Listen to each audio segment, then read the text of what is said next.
I think we've grown as friends, just being a part of life where you're moving from place to place and having to communicate in new ways has really grown our marriage. And we've had to learn new ways of like making sure that we're both getting our needs met, as far as just communication.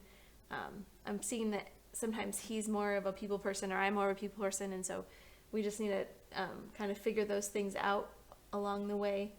I think just having experiences with each other like builds memories and builds a friendship in that way. I like to tell people that you need to make sure you have your marriage that is healthy before you go to the mission field, because whatever sin you have here in your marriage doesn't just go away when you get there. When you get to the mission field, a lot of times those problems and those sinful tendencies that you have as a person are kind of amplified. And so you need to learn how to deal with that and offer forgiveness and ask for forgiveness. And you need to learn how to be patient with one another as they're growing through new situations and contexts. And you need to, just learn how to constantly love one another. And I think that one of the things, she already mentioned it, but we enjoy kind of just seeing each other do ministry. It's a joy for me to see her do ministry in ways that I've not seen her do before in the past in Spanish, like, for her to counsel people in Spanish or teach at a women's retreat in Spanish is a joy.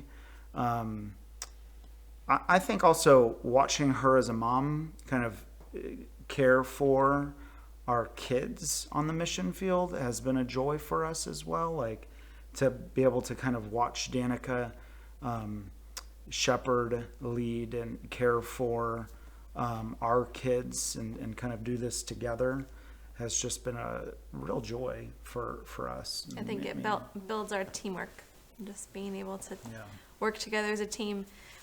You're not by yourself on the mission field, but especially when you move and you don't know the language well, and we were in our church, but we weren't close friends with people yet because of the language barrier. Now that's different, but we had to really depend on each other as good friends and spiritual enrichment together. Like we had to encourage each other spiritually and fill in the spots that were missing when we were transitioning. But now it's a little different, but that's been a team building, a marriage building thing. We're best friends. Yeah. We love each other. Mm-hmm.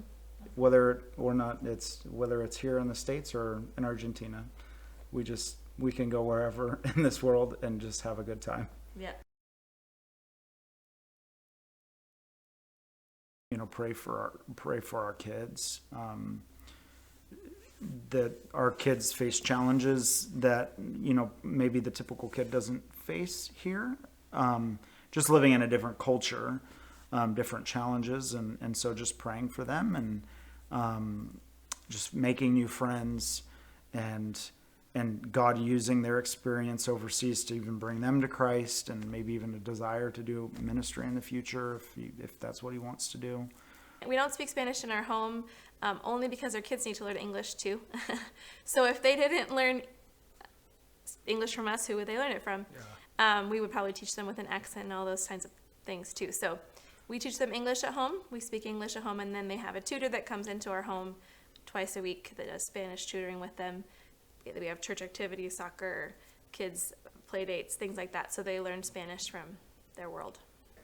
Our boys love Argentina. It's definitely what they would probably feel like is their home. They love the soccer that they play. To play soccer, there's pickup soccer anywhere you find on the street with their friends at church. Like there's just soccer everywhere. They'll make soccer balls. Most kids are not wealthy. Argentina is not a poor country, but they don't have a lot of money, so they'll oftentimes make a little tape ball out of duct tape and a piece of paper in the middle, and that's how they play. They usually make their own balls. So we find balls everywhere.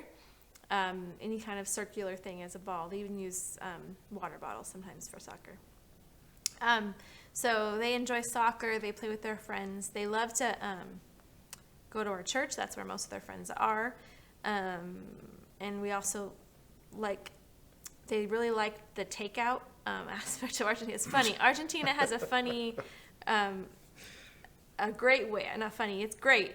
They have a delivery system where this little motorcycle guy will come to your house if you have an app, and you just text them and you say, "I'd like a hamburger," and they come and bring you a little beep beep on their motorcycle and they bring it to you. Usually Argentina is about 10 years behind the States in everything else, except for when it comes to delivery. Yeah. And it's cheap, so you can get, hamburgers delivered to your house or ice cream delivered to your house, and it's only, 50 cents. 50 cents. So it's we nice. Do, so we the boys do that enjoy as a treat, and they really enjoy our delivery. Yeah. That's a big treat for them. So Our boys like to hang out with their friends. They especially love playing in the backyard. We go to take walks most nights around our neighborhood with our dog. They love playing with our dog. They love to go to the park, play with their scooters. Friends at church. Friends at church. And they like to, sometimes we'll just take a little vacation. They love to go on little vacations in the mountains and, just to kind of get away from the city. They'll enjoy that. We enjoy doing that.